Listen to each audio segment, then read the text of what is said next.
Hey, hey, hey. Happy Wednesday. Come on in, pull up a chair. The Daily Dope is in the air.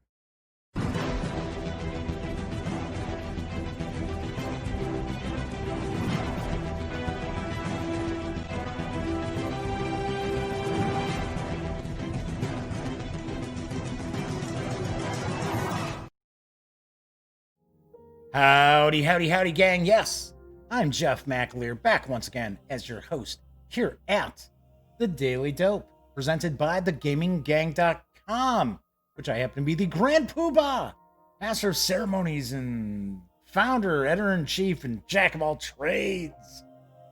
Tonight is Wednesday, January 15th, 2020. This is episode 425 of The Daily Dope. Of course, if this is your first time watching the show, keep in mind this is very, very casual. Just talking tabletop gaming news. Get a little bit of chat going on because this is live on YouTube. And of course, mentioning chat, do want to point out it is not on screen. It's one of the ways that I keep some of the more unusual commenters at bay. But I do pay attention to chat as best I can. Sometimes it's flying by pretty quickly. So if you'd like to say howdy, maybe you've got a question, maybe you've got a comment, by all means, please chime in. I will do my best to respond. Of course, if you like this video, please give it a thumbs up, subscribe to the channel, and if you do, don't forget, ring that little bell, because it will not only notify you when the Daily Dope goes live within about a minute or so, it'll also tell you when I upload standalone videos as well, so you won't miss out on any of the action. So, welcome aboard, everybody. So I see chat's already kicking. We've got a Gray Days in chat. The Madman is in chat. And I want to start off by mentioning my morning started out kind of crappy. My Aunt Mary passed away this morning, so that was not good. It was weird. There was my dad's phone rang real early in the morning, and that always means bad news, you know? Sure enough, it was bad news. So, gotta say, I hadn't seen her in years, and she was in hospice. She had been suffering from dementia, so in reality, I'm sure she's probably much better off no longer being trapped in a shell of a body, in a shell of a mind. But still, it was something we were expecting, but regardless, it still was not a good morning. So, anyway, thank you, everybody, tossing out condolences. I appreciate that very, very much. So, not sure what's going to be going on for Friday's show. Don't know what's going on as far as like a memorial service or funeral or what have you. I don't know. We don't know just yet. We're supposed to find out. Anyway, so Ronald Griffith is here. We got Will Burton here in chat as well. Good to see you, folks. Got a lot of news tonight. So I am going to dive into a trio. Yeah, 3. Kickstarters tonight. And I normally do not bring you that much Kickstarter news. I think at most, and it's only happened, I could probably count it on one hand, how many times I've brought you 2 Kickstarters. Tonight I'm going to talk about 3. So we'll dive on in. And like I said, I got a good variety of news tonight.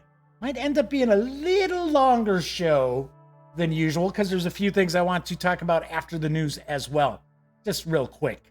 I'm not going to like go off on a rant or anything like that. So let's jump on in because yesterday marked the launch of a Kickstarter for a new Letter Games title. And I've got the dope on Oath, Chronicles of Empire and Exile. In Oath, 1 to 6 players. Oh, wait, come on, teleprompter. There we go. It's like, what's going on here? Let's move it along, teleprompter. It had a hiccup. In Oath, 1 to 6 players guide the course of history in an ancient land. Players might attempt to bolster the power of the Chancellor or scheme to bring the Empire to ruin. The consequences of one game will ripple through those that follow, changing what resources and actions future players may have at their disposal, and even altering the game's core victory condition. Every system in Oath is built from the ground up to be responsive and adaptable. A single decision could reverberate for dozens of games afterwards. The core rules are simple. Players will spend their turns adventuring within the Chancellor's realm and the lands that surround it. They will gather support, recruit warbands, and discover dark and dangerous secrets. Over the course of the game, players will collectively populate the world with a cast of strange and wonderful characters and institutions. This world is essentially a shared tableau, which every player can interact with and seek to control. Most players begin as exiles, powerful figures living on the edge of polite society. An exile wins the game by directly challenging the Chancellor's power or by attempting to fulfill a new vision. The Chancellor wins the game by maintaining their grip on the Empire. To this end, they may wish to make offers of citizenship to one or more exiles. If accepted, these new citizens will help the Chancellor maintain control, but the Chancellor will need to be careful. These new citizens present threats to their own secession. Though players will sometimes need to work together, only one player will ever win. There is a 2.5-minute Kickstarter video that's going to share some more details. I wish I had way more images to share with you, but I don't. I'm sharing like kind of the layout of the game right now because this does look pretty cool. So let's jump on into that Kickstarter video and then we'll talk.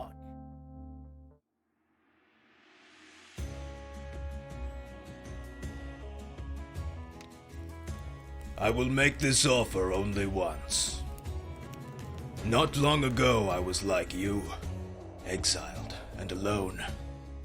I had little more than what I carried on my back.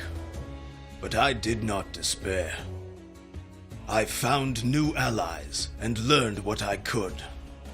While armies thundered across the land, I gathered my strength. When the moment was right, I showed the world my vision and created an empire that might survive until the end of time itself. For decades I have fended off challenges to my power and tightened my grip. But I can feel the world changing. New magics have been let loose, and my rivals go unchecked. I am tired and without an ally. I need your help. If you join me, I will elevate you to positions of prestige and power. I will teach you the ancient secrets of our land. I ask only for your loyalty. Will you join me, citizen? Leader Games presents Oath, Chronicles of Empire and Exile. In Oath, 1 to 6 players will guide the course of history in an ancient land. Most players begin the game as exiles, and will work to secure their power through visionary leadership or outright rebellion. In contrast, the Chancellor player will attempt to hold their kingdom together and even welcome potential rivals into the court. Using the groundbreaking Chronicle phase, Oath remembers how it was played, and each game sets the stage for the next contest. A single player's decision might ripple through the dozens of games that follow. Each copy of Oath contains nearly 200 cards with unique art and abilities, fantastic screen-printed wooden pieces, a beautifully illustrated playmat, and an easy storage solution that allows the game to be set up in less than 3 minutes. Kickstarter backers will receive a set of metal favor tokens and resin magic tokens, as well as a custom journal for recording their stories. Pledge $90 on Kickstarter today to secure your copy of Oath.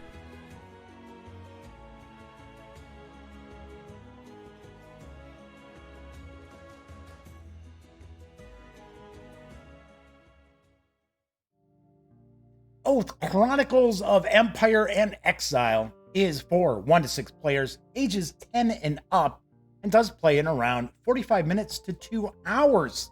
The project is well past 1,000% funded already. Yes, this just launched, I want to say it launched yesterday.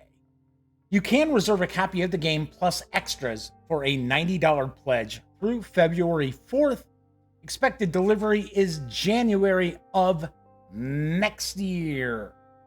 So, and I see Kevin Thorpe and Doug Roberts are in chat. Good to see you, Kevin and Doug. Welcome aboard. So, gotta say, we see that we have the same artist, same art style as we have for Root as well as Vast. And I have not played either one of those games. I have never played a letter game. And I'm pretty sure that's how you pronounce the name. I think it is letter. I don't think it's leader. But if it is, sorry. But I did talk to the PR person from Letter Games, and they want to have me review stuff in the future.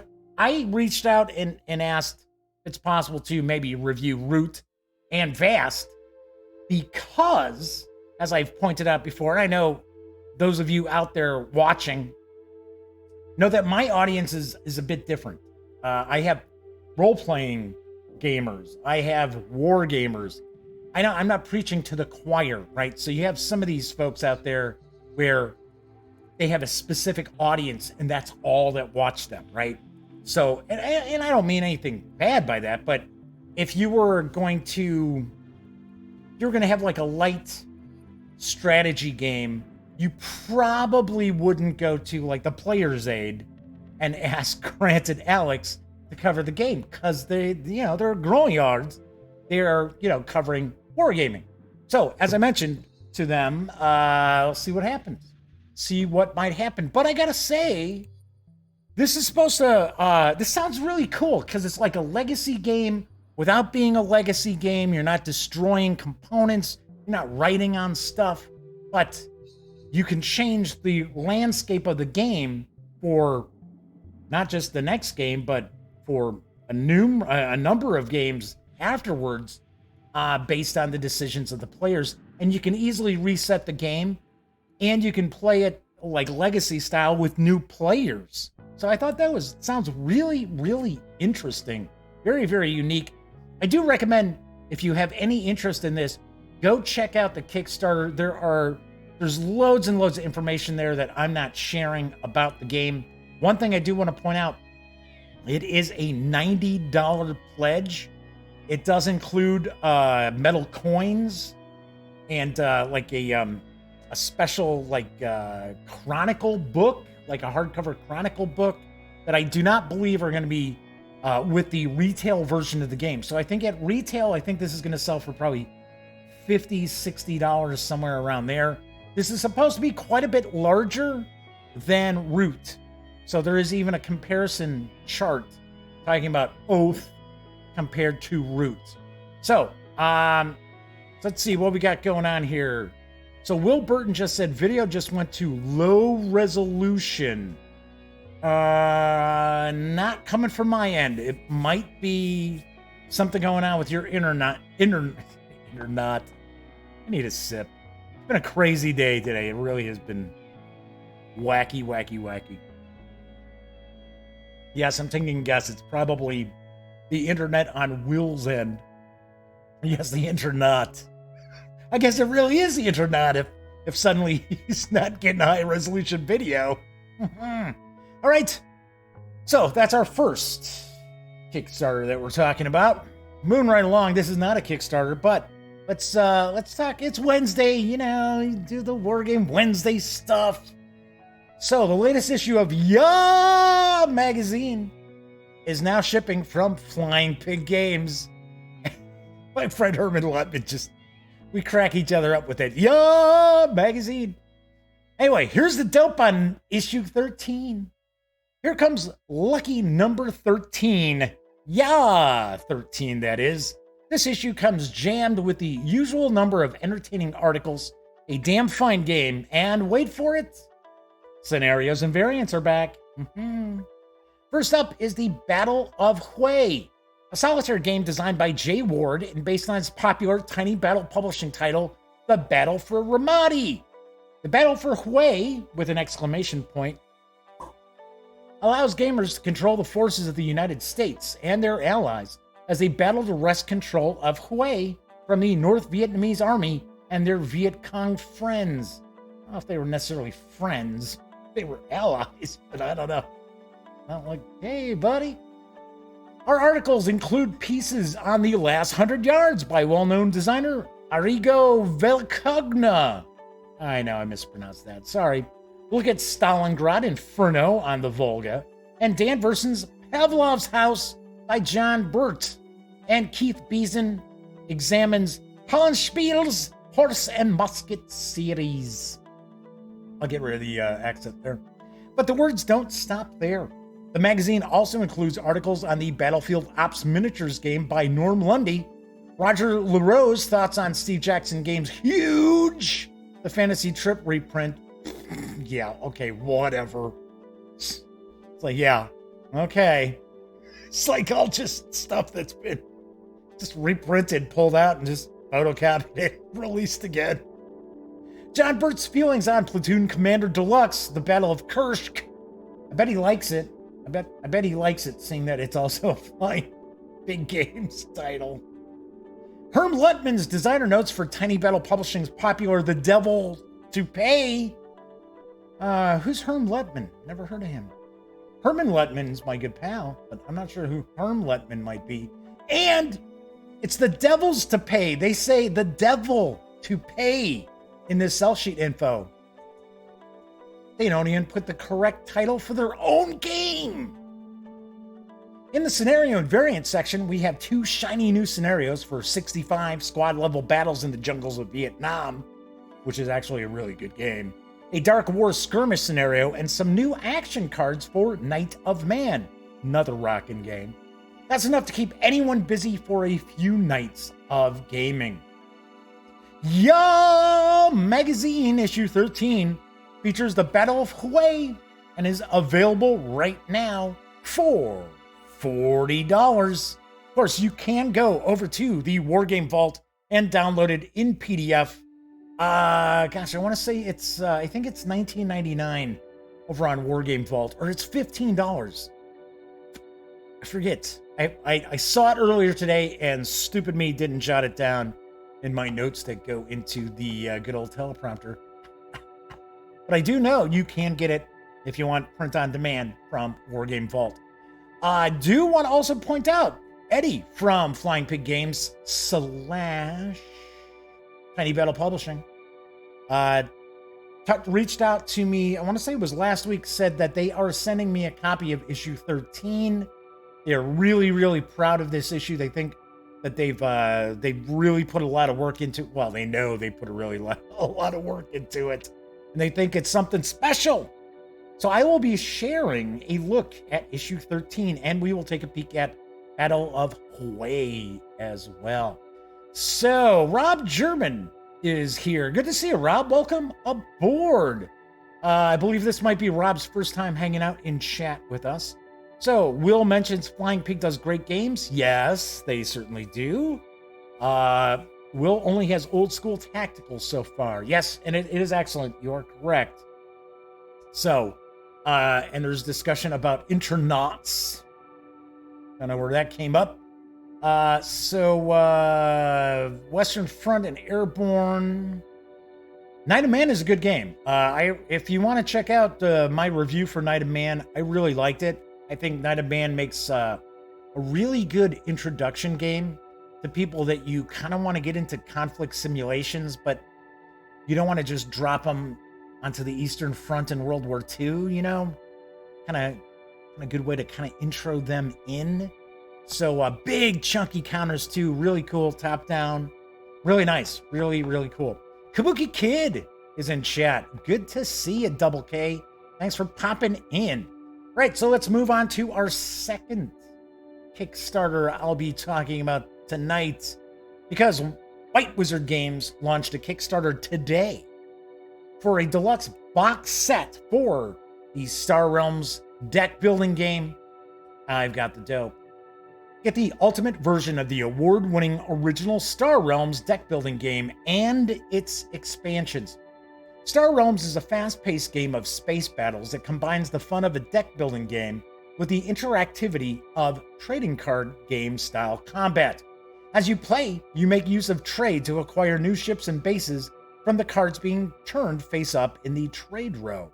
You use the ships and bases you acquire to either generate more trade or to generate combat to attack your opponent and their bases. When you reduce your opponent's score, called authority, to 0, you win. Huzzah! Battle your friends or team up to play cooperatively against the game. This entire set is a Kickstarter exclusive. Unlike normal Star Realms products, it is not going to be available to retailers through distribution. So if you want this awesome collection, you are going to need to back this now, or at least before it runs out. So there is a short video from White Wizard Games about the Star Realms Deluxe Nova Collection. That's what they're calling this. So kick back, give it a watch.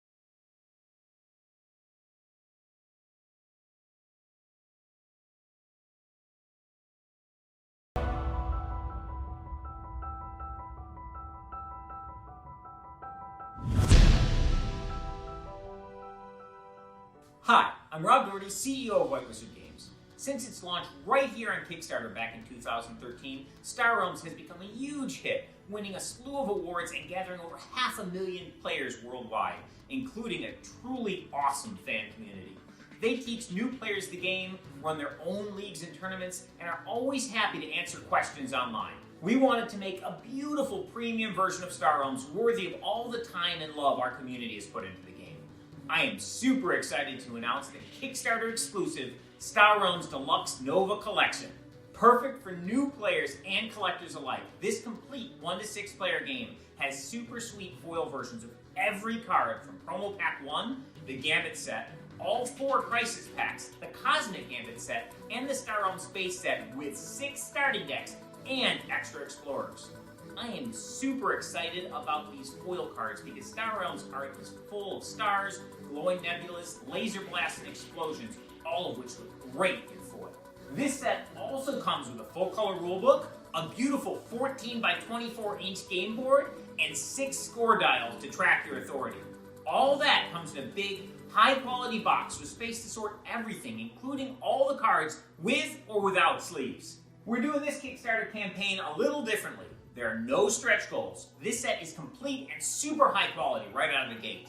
The entire set is Kickstarter exclusive. It won't be available through distribution.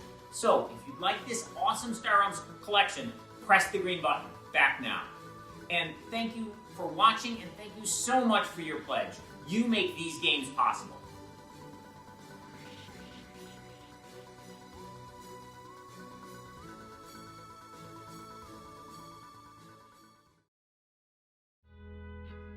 As you can see, there is a ton of gaming goodness packed into this collection. The Star Realms Deluxe Nova Collection, said that 5 times fast, is for 1 to 6 players, ages 12 and up, plays in about 15 to 45 minutes. This project has blazed past $150,000 in funding already. You can reserve a copy of the set for a $99 pledge. Do want to point out, until tomorrow, there is an early bird special. You can actually save $10 and get everything for $89.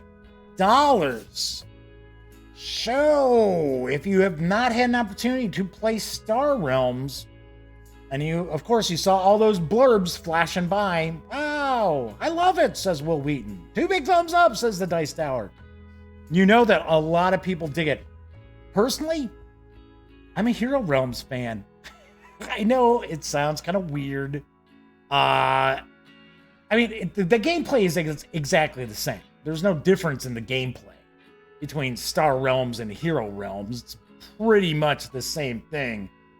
Unless you start adding on like the little additional like monster boss packs or character packs into Hero Realms. But I don't know, just for some strange reason, the gameplay makes more sense. The theming makes more sense to me in Hero Realms than it does in Star Realms, because it's like you're constantly rebuilding these bases that get blown up. And of course, you know, it's a deck builder, right? So, but still, super cool game. Really enjoy it. I just personally am a bigger fan of Hero Realms. So there you have it. So I see Kabuki Kid is floating information out there about a Kickstarter that has not been approved by me. I'm kidding. I'm just joking. I have heard of Shiver Me Timbers. I did not get a chance to take a look at it. Now, early on, I believe it was a Gray Day pointed out that the Monolith Kickstarter had been canceled. And why does that ring a bell? For some reason, I think I saw something about it. And maybe there was something going on that I was like, I'm not going to share that news. Can't remember. Gray Day, if you get a chance, pop up, you know, what Monolith was in chat, will you? Yes, $100 for a card game. Yeah, but this is jam-packed with stuff. So it seems as if it's like almost, I don't want to say it is everything. It's almost everything that's been released for Star Realms in a big old box. And it also includes one of those play mats, which I think the playmat itself is about $25. That's usually how much playmats go for, give or take. But it's a very good game. I am not trying to twist anybody's arm into spending $100 for a card game. I'm just personally saying I really like Hero Realms. It sits in my car, so it's one of those games that I have to kind of sit, keep in my car in case I go over to my brother's. And my nephew's like, hey, could we play that hero game? Yes. Beyond the Monolith, Conan and Batman Forever versus modes.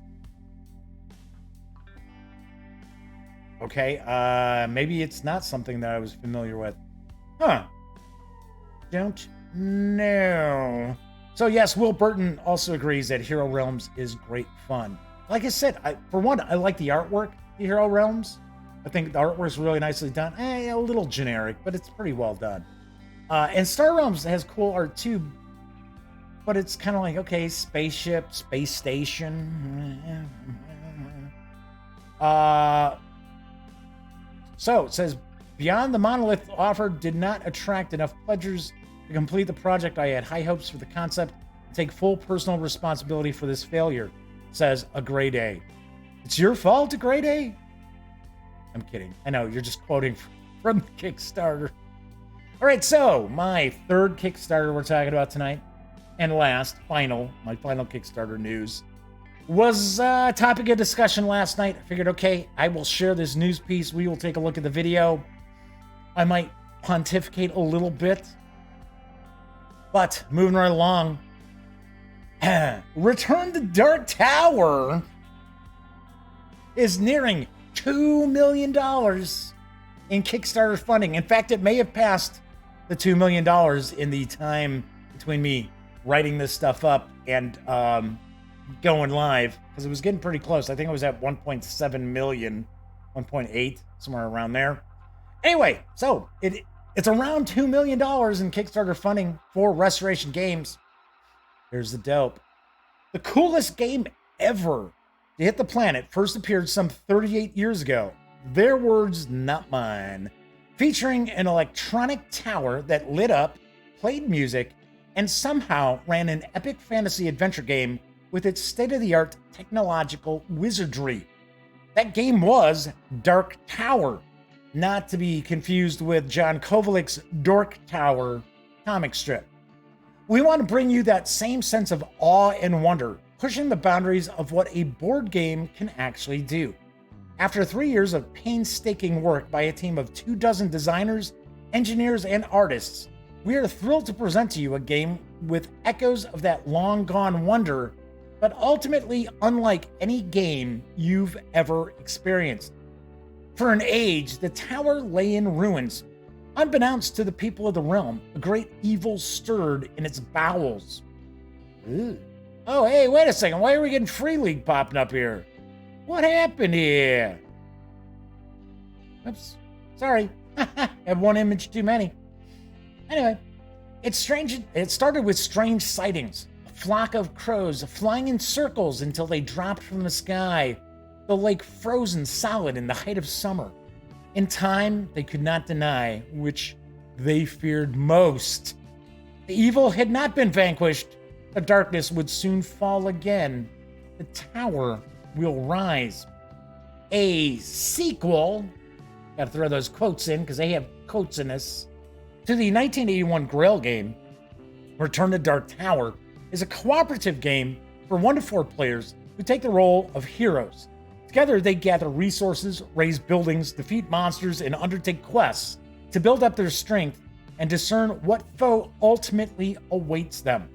When the heroes face the tower, the game shifts into its dramatic second act, where the players have one chance to defeat the enemy once and for all. The game features traditional game mechanisms such as engine building and resource management, paired with a technological interface unlike any seen before in games, including the titular tower, which holds more than a few secrets. So there is a Kickstarter video. They're all about 2.5 minutes today. It's very strange. So let's kick back and let's see what is the buzz about Return to Dark Tower.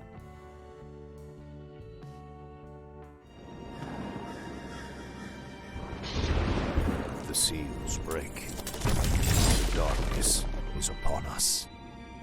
Will you answer the call? Return to Dark Tower is a cooperative game of epic adventure for 1 to 4 players.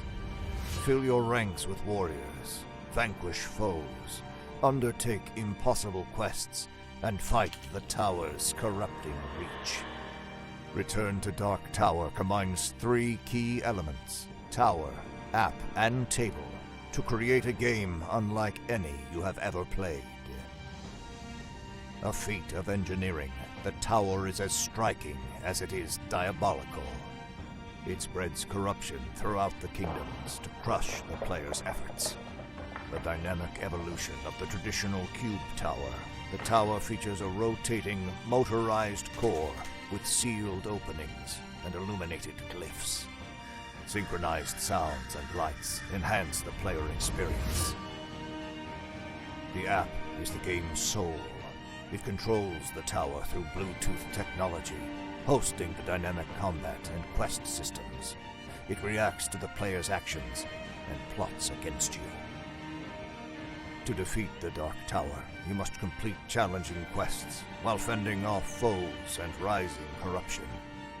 You decide which threats to respond to, when to spend your precious spirit, and how to leverage your hero's special abilities and powerful items for maximum effect. The streamlined system is easy to learn, but the choices you face are always challenging. Each game includes a suite of quests and foes, each bringing their own events to thwart your plans. Play the same quest again to try a better result, or choose a new set of obstacles with every play. This campaign has been 3 years in the making, with thousands of hours of work by a remarkable group of more than 20 designers, engineers, and artists. This team has worked hard to bring these 3 elements together to deliver an immersive, innovative, and challenging game that will provide countless hours of fun. Now, it's up to you. Heed the call. Gather your forces. Return to Dark Tower.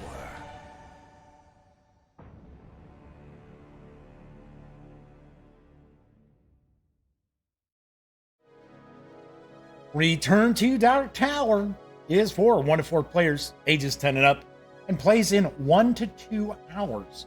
The project is past the 200% funded mark, which is based on a goal of $850,000. And you can reserve a copy of the game as well as unlocked stretch goals for a $125 pledge through February 4th, I believe, if I remember correctly. And expected delivery is February of next year. All right, so I am not going to pontificate about this too much because I see a lot of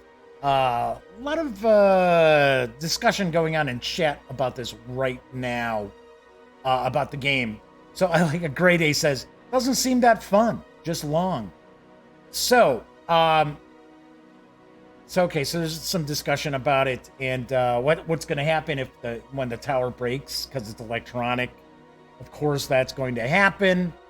I don't know. I mean, honestly, supposedly it's under some sort of a warranty. So, first off, got to point out, I talked about this yesterday. I remember playing Dark Tower when it came out in 1981. I did not own it. For some reason, I want to say Elliot had it. I think Elliot Miller had it. One of our friends had it.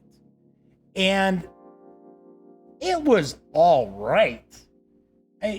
See, the whole thing is you got to take this into context. And I get it.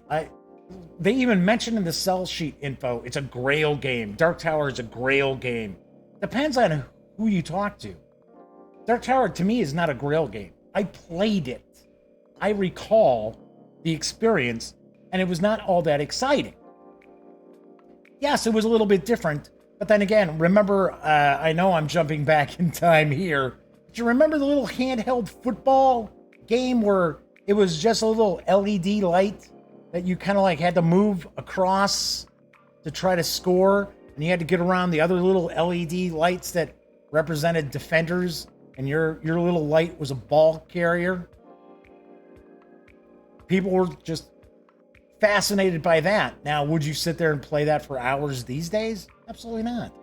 So you got to look at it in the context. I thought it was an okay game. I didn't think it was very exciting. There was no player interaction whatsoever. I would hope that this is addressed in Return to Dark Tower. I don't think they're just revamping the same old for this game. I don't think they would get Isaac Childress and Rob Davaro together to just throw together just Dark Tower 2. I don't think that's the case. But I don't know. I mean, $125 to me, it just doesn't look like it. Doesn't look to me like $125 game. Then again, there are a lot of games out there that don't look like $125 games to me either. So I'm not trying to dissuade anybody from buying this at all. It looks interesting. It's probably pretty cool. I thought it was kind of funny because one of the images they show, I think, I'm not positive, I think it's Eric Sumner from Dice Tower, who's like, it's like leaning in like, that was kind of funny. But, it could be cool. I mean, I don't know. I got a weird vibe about this. I don't know why. I just got a weird vibe. I think part of it too is that their goal to start off with was $850,000. Come on, really? So anyway, like I said, I'm not trying to dissuade anybody. I'm just saying I personally am like, it's not. I'm with Doug Roberts. It's not my kind of game. I like more interaction. I'm gonna take a guess. Even though it's cooperative, you're not really gonna interact that much. And honestly, there were no dice or anything like that in the game. Everything, it was basically the tower did your random number generation and stuff like that. So, So a Grade A asks, do I play Omega Virus? I have never heard of Omega Virus. I don't know. I don't know what it is. So Kabuki Kid says, a friend of mine bought a broken Dark Tower and fixed it. Sweet, that's pretty cool. Yes, I remember the handheld AD&D game, Double K. Yes. So, anyway, I think another reason I think Dark Tower just didn't really grab us, and I mentioned this yesterday, was that we played role-playing games. We were playing Avalon Hill games. We were playing SPI games. So Dark Tower was sort of like, eh. So I mean, when you compare it to like board games that people would have been playing from, Milton Bradley and Parker Brothers and things like that, yeah, it did stand out and it was different. But as somebody who had played it and was playing genre tabletop games, I don't know. And I think that's part of the nostalgia for it too.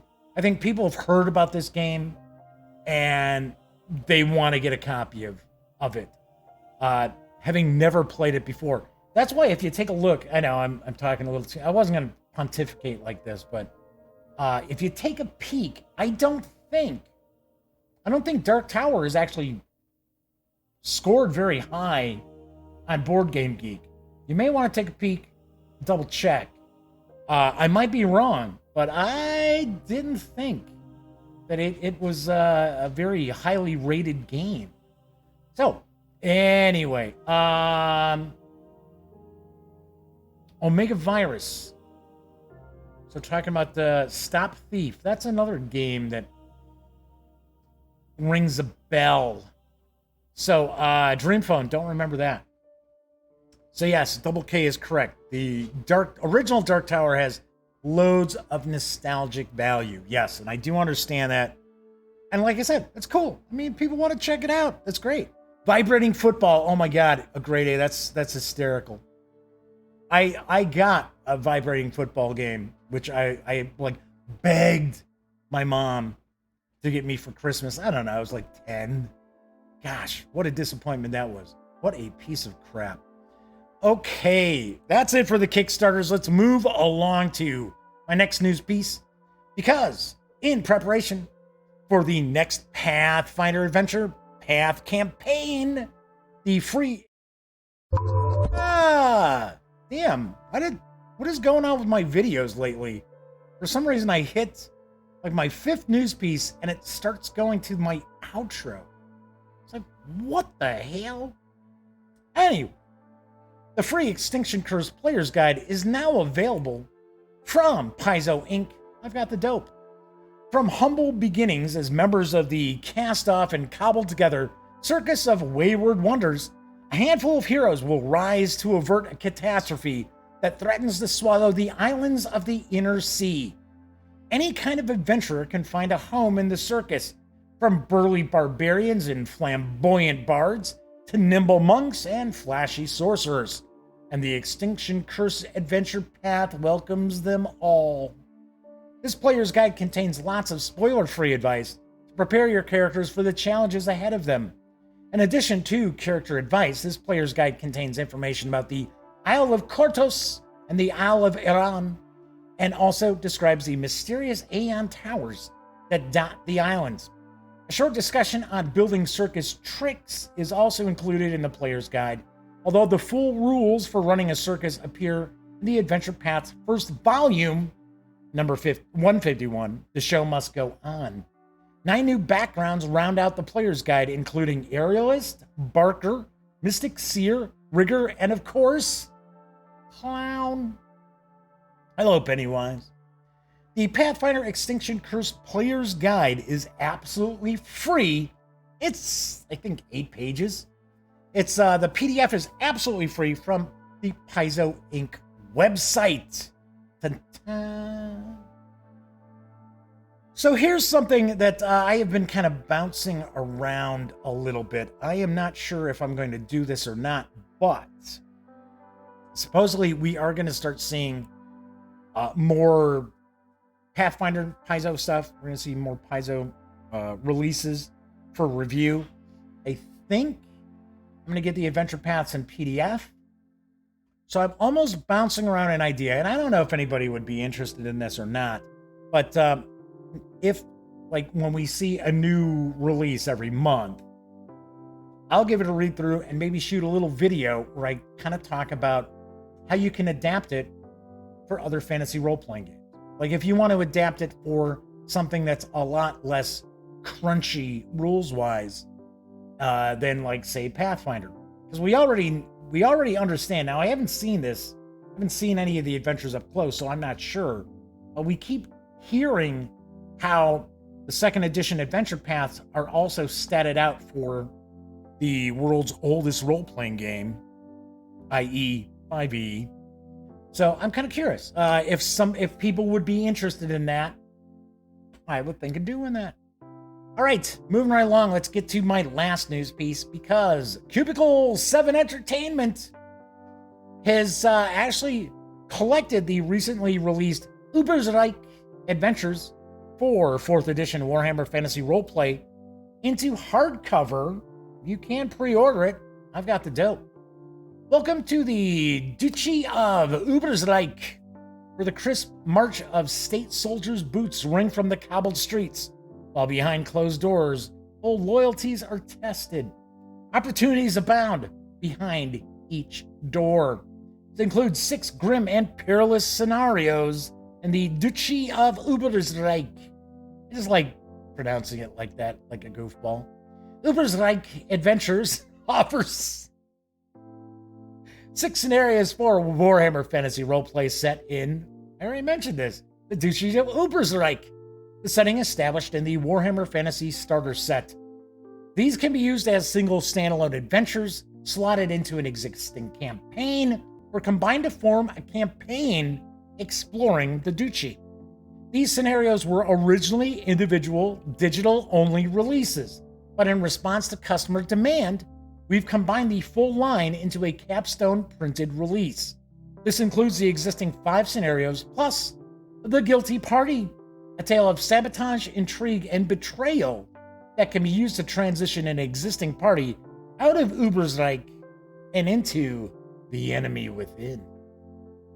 As an added bonus, selected tips, tricks, and outright threats are included to help link the adventures together. Options for more experienced characters are also included, making these grim and perilous adventures all the more deadly.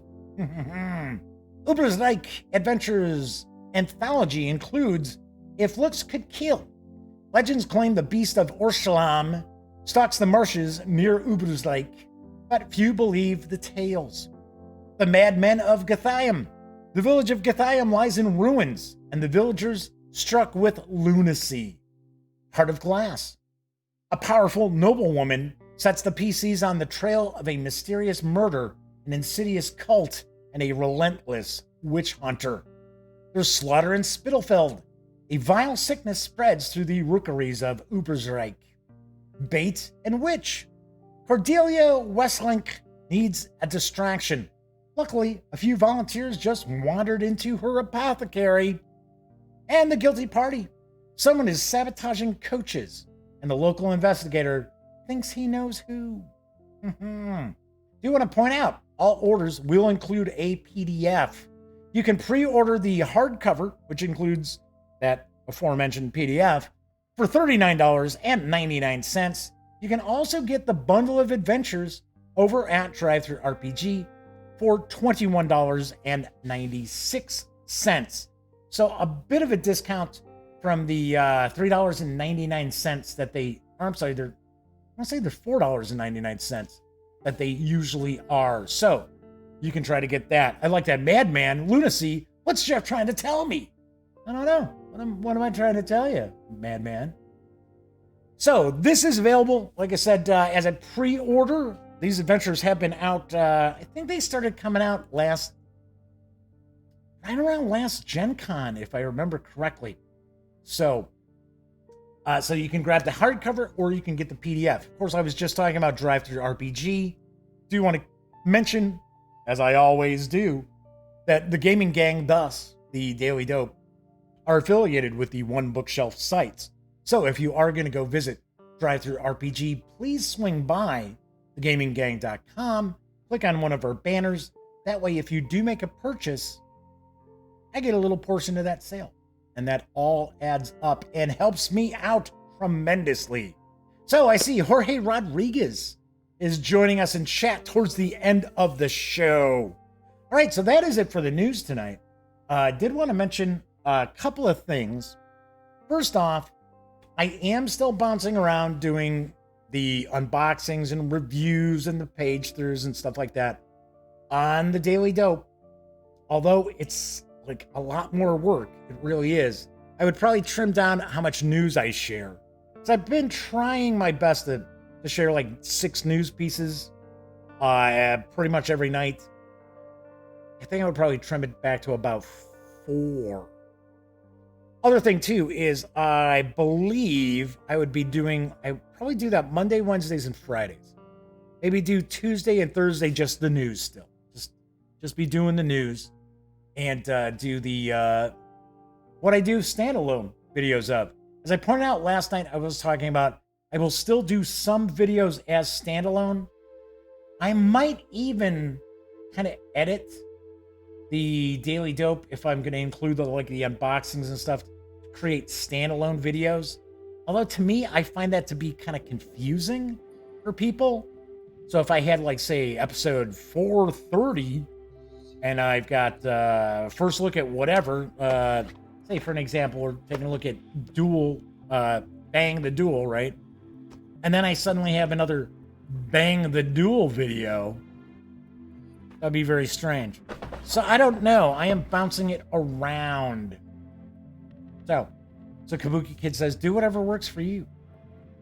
I know. I'm just trying, I have taken a peek. There were some episodes of the Daily Dope that pulled in, a couple thousand views. It was the game, obviously, that I was looking at. So I don't know. We'll see. We'll see what's going on. What I would try to do, which I think would probably be fairly difficult, is because I used to always do it where I'd shoot okay, so I'm over here at the other table with the other camera, top down. I would try to set it up where it's actually top down in front of me. So I would have to get some new equipment, probably, and definitely a new table, and have to set things up a bit differently so that I could be doing the show. We switch to taking a look at something, and I don't have to go, over here and on the other camera, and where I'm just, here talking, whatever. We'll see what's going on. All right. Anyway, that is pretty much it. I do want to mention this weekend, I'm going to do my best to get my review of Escape from Hades. Yes, Escape from Hades, designed by Fred Manzo. Trying to get my review of this out there. If I kick off the doing the reviews and first looks and stuff like that, if I kick it off next week, as Doug Roberts is rocking on out. Good to see you, Doug. Thanks for stopping by to check out the show tonight. I'm going to do my review for Thieves' Den from Daily Magic Games. So that would be on Monday's show. Wednesday's show. See, this is where things start getting difficult for me to try to do stuff during the Daily Dope. So for an example, Ancient Civilizations of the Inner Sea. It's got a pretty big layout. So that's why I'm I know people voted for me to do it again. Still sort of up in the air. It's kind of like doing the standalone stuff. Anyway, I will have my review of this. Yes, Rob Germain mentions, yes, it's Hallenspiel for Escape from Hades. So that'd be on Wednesday's show, and then on Friday I would probably do some sort of role-playing game review. Probably Chalt. I'm almost done with that book. I know I kept pronouncing it as Chalt. That's kind of as a gag, but anyway. So maybe do that. Otherwise, I do want to point out those videos are on the way. So, and I got other stuff up my sleeve as well. So there you have it. Taking a quick peek, wrapping up as far as chat. Yeah, we look pretty good. So, all right. So Rob says, played a new RPG last weekend called Knightsbridge. Think an RPG in a modern day adjacent magical world where you use a deck of cards to build a deck of cards. So you use a deck of cards to build a deck of cards that you use to play cards. No, I'm kidding. To cast spells, stat check, and so on. Sort of a mix of RPG and card play from Gloomhaven. Huh, interesting. Speaking of Gloomhaven, which of course I have never, ever played, I haven't even seen a close-up. I've seen an empty box. That's all I've seen. But I have heard the PC version of it isn't very good. So I don't know. I don't know if it's still... I think it's still early access. I don't think it's finished yet. But I've considered checking it out. All right, so that's it for tonight's show. As I like to always point out, if you like the video, please give it a thumbs up. You've been hanging out here for an hour watching this. You'd probably be giving it a thumbs up. Then again, maybe not. Maybe you're just, a sadist and you can't stand the show and that's why you watch. To punish yourself. I don't know. I'm not you. But anyway, be sure to subscribe to the channel if you do. Don't forget, ring that little bell, because it will not only notify you when the Daily Dope goes live, it'll also point out and inform you when I upload standalone videos as well. And of course, when you're not watching videos on the Gaming Gang channel, be sure to visit thegaminggang.com for all latest in gaming news, reviews, comics, movies, TV. Get your geek on at thegaminggang.com. Everybody who hung out in chat tonight, a Gray Day and Kabuki Kid and Ron Griffith and Rob German and Jorge Rodriguez popped in a little bit late. We had the Madman and Will Burton. Everybody who was hanging out, I'm sure I missed somebody's name. I apologize. Thanks so much for hanging out, keeping me company. That way I don't feel like such a doofus just talking into a camera. Although, if you happen to watch after the fact, maybe you watch on Memorex, that's all good too. I got a soft spot in my heart for you folks as well. Of course, everybody enjoy your hump day or hump night, or for some folks out there, it's early Thursday. And of course, I will be back tomorrow night. Until then, happy trails.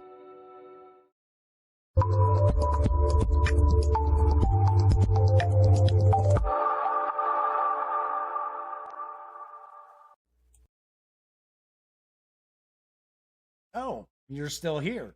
Well, if that's the case, by all means, subscribe to the Gaming Gang channel by clicking right here. And of course, if you want to catch up on past episodes of The Daily Dope, check out this playlist. And if you'd like to see what YouTube's recommending you take a peek at from the channel, just give a click right over here. Of course, I'm Jeff McAleer, and once again, thank you very much for watching.